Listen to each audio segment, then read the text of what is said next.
Barulah iklan produk. Kenapa di sini iklan produk saya taruh di akhir? Karena kalau udah punya agent, punya stokis, punya reseller, bukan tugas agent, tugas stokis, tugas reseller atau dropshipper itu bukan tugas mereka membesarkan brand kalian. Oke? Brand itu adalah kewajiban para pemiliknya untuk iklanin, untuk viralin. Ya, awareness-nya di mana-mana, entah di Facebook lah, di Google lah, di YouTube lah, pokoknya orang kemana juga dikejar. Nah, terus yang nyayur siapa? Ya udah biarin aja agent yang nyayur atau dropshipper yang nyayur.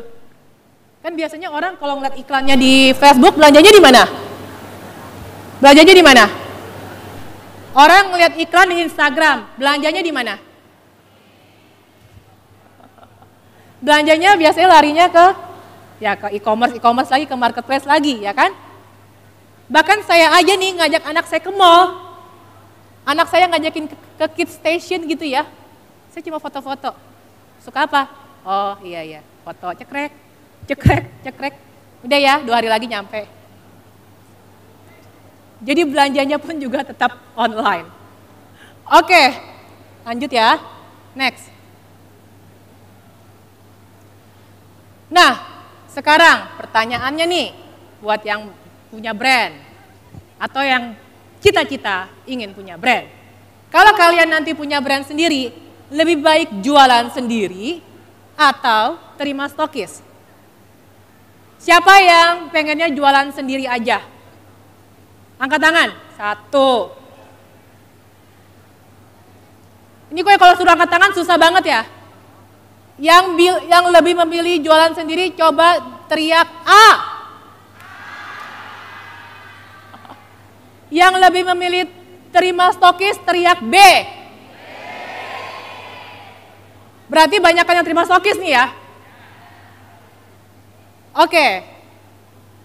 Ini pun juga pro kontra.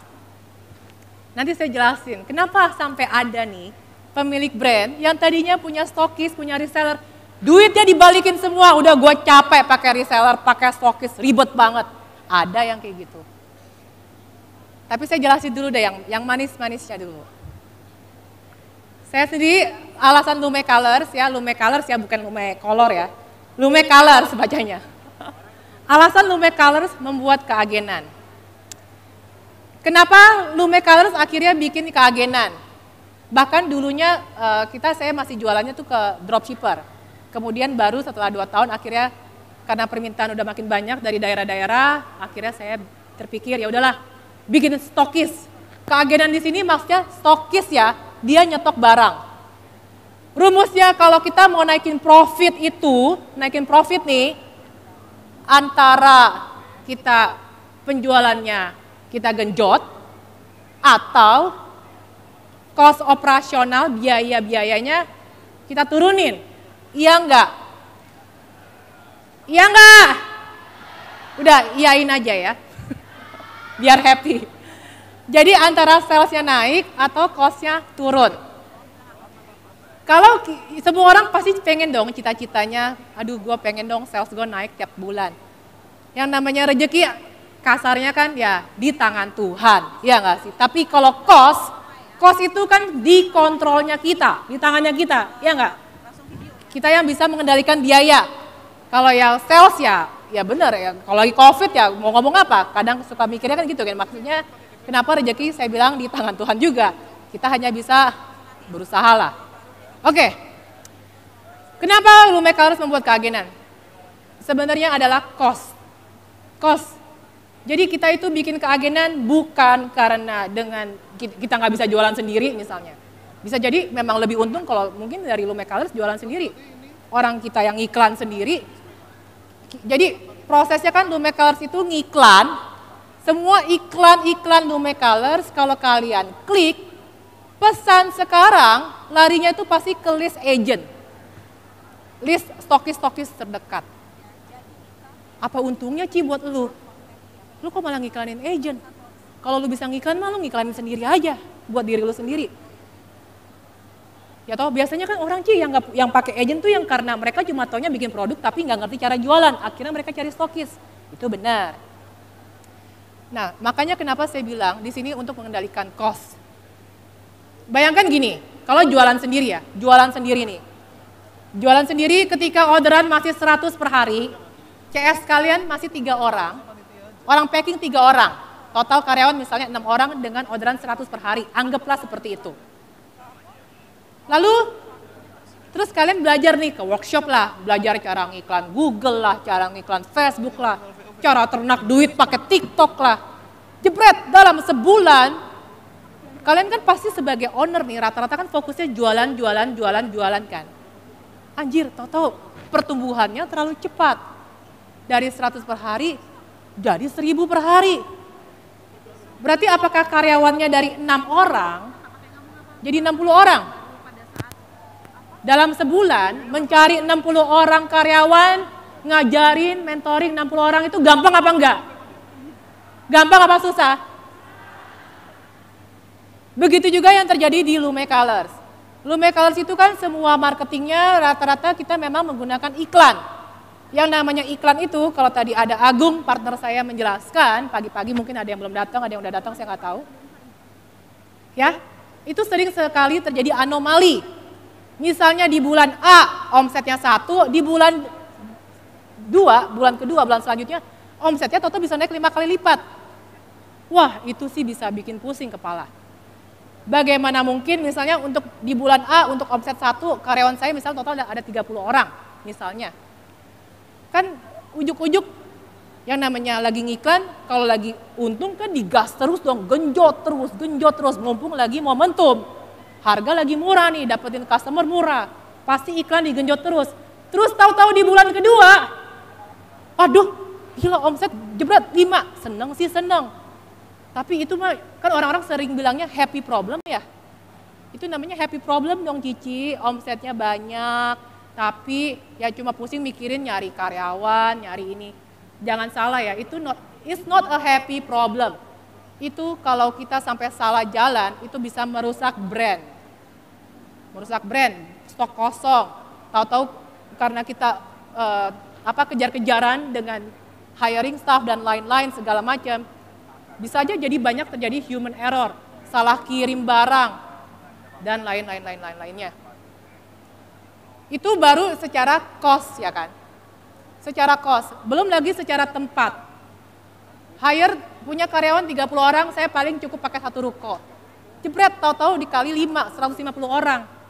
Terus rukonya mesti beda-beda tempat gitu, emang nyari ruko sebelah persis langsung ada? Enggak kan? Segala sesuatunya kan remote-nya jadi serba salah tuh, jadi mesti cek-cek-ceknya itu ribet. Ya. Sementara kalau kita pakai agent, stok di tangan agent. Yang packing siapa kalau ada yang beli? Yang packing barang siapa kalau ada yang beli dari agent? Dari stokis. Pusat atau stokis yang packing? Stokis ya. Kalau ada customer nanya-nanya, yang ngeladenin stokis atau pusat? Stokis. Menurut kalian, yang akan mati-matian closing adalah stokis atau CS yang kita gaji? Yang jawab stokis bilang A. Yang bilang CS bilang B. Wah kacau loh. Ya. Itu kalau CS-nya sampai semangat 45 biasanya sih nggak ada gaji tapi pure komisi itu kayaknya. Makanya langsung wah. Ya jadi gunanya kita membuat keagenan. Pertama kalau dari sisi perusahaan adalah untuk menghemat cost.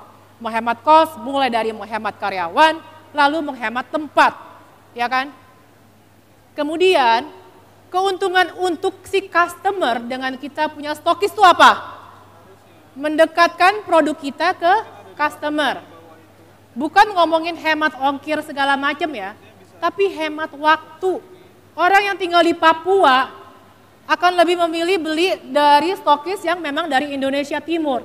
Karena dia berpikir, wah bisa dalam sehari nyampe. Atau orang yang tinggalnya di Bandung lebih memilih, oh ada stokis Bandung, bisa COD lagi. Menurut kalian dia akan memilih beli yang bisa langsung pakai Gojek atau COD atau pakai JNE ya, segala macam pakai mengantar, atau dia akan pilihnya beli di Jakarta. Orang Bandung akan memilih beli di Bandung atau beli di Jakarta? Bandung. Jadi kita mendekatkan produk ke customer. Hemat waktu, hemat ongkir. Oke, dan lebih trusted. Next. Apa tuh? Oke, habis. 10 menit lagi boleh? 1 menit. 1 menit lagi. Oke. Dropshipper vs stokis. Oke, keuntungan memiliki dropshipper versus stokis. Kalau dropshipper rata-rata adalah mereka yang sebenarnya belum memiliki pengalaman berjualan. Kalau saya sebagai pemilik brand dan kalau kalian adalah pemilik brand, sebaiknya memfilter mereka-mereka yang mau menjadi reseller kalian. Ketika di form ditulisnya, oh saya nggak pernah jualan online, meskipun dia punya duit untuk nyetok langsung berjuta-juta, nggak bisa lo jadi dropshipper dulu, komisi lo sekian. Komisi lo sekian, kenapa? Karena kalau dia nggak bisa jualan, dia nyetok, itu resikonya gila banget. Ya. Sementara stokis tadi udah saya jelasin ya, benefit-benefit ada stokis ya. Nah, masalah yang sering dihadapi reseller atau agent atau stokis. Reseller di sini artinya agent atau stokis. Oke. Pertama, perang harga. Kalau tadi perang harga, ya biasanya reseller atau stokis nih, masalah utamanya kebanyakan pada banting-banting harga. Solusinya adalah tadi saya seperti udah bilang, milikilah produk tumbal juga, ya kan? Terus kalau kalian statusnya masih dropshipper, janganlah masuk-masuk ke marketplace. Pasti kalian akan kalah dengan pemain lama atau para stokis-stokis yang sudah mendapatkan harga lebih oke dari supplier. Kecuali kalian punya brand sendiri. Lalu banyak pesaing, bahkan pesaingnya seringkali si suppliernya juga. Suppliernya malah nikung. Oke, lanjut. Masalah yang dihadapi supplier. Rata-rata keluhan supplier, reseller akhirnya merusak harga. Ya tadi, solusinya apa? Gimana biar reseller tidak merusak harga? Ini saya singkat aja karena waktu saya udah habis. Reseller biar tidak merusak harga itu, kalau saya solusinya, pertama saya kasih barcode. Semua produk itu barcode-nya unik.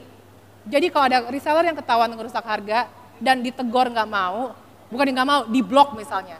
Bahkan saya nggak tahu, saya tinggal beli produknya pakai akun lain, kalau akun saya udah di-blok, kelihatan barcode-nya.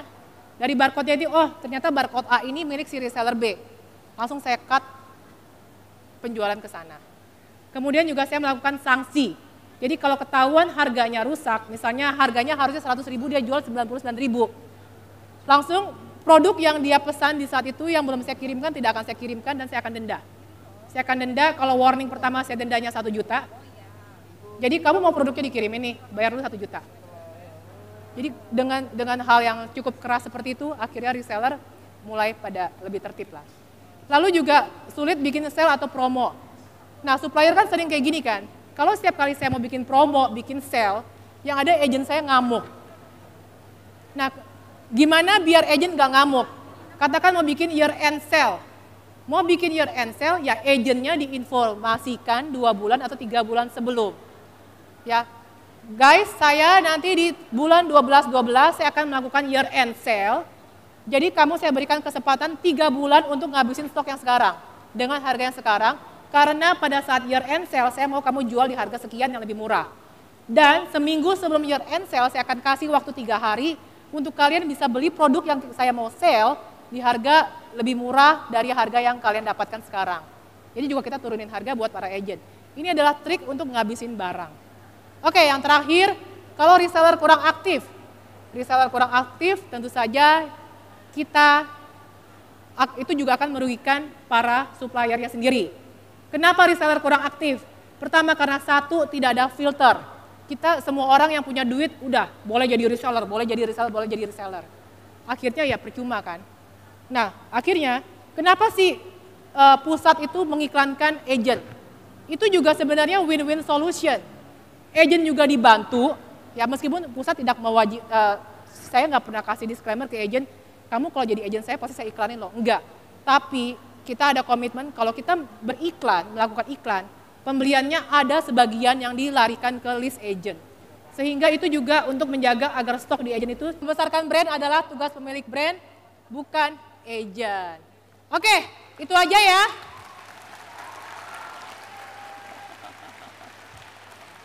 Thank you semuanya. Makasih.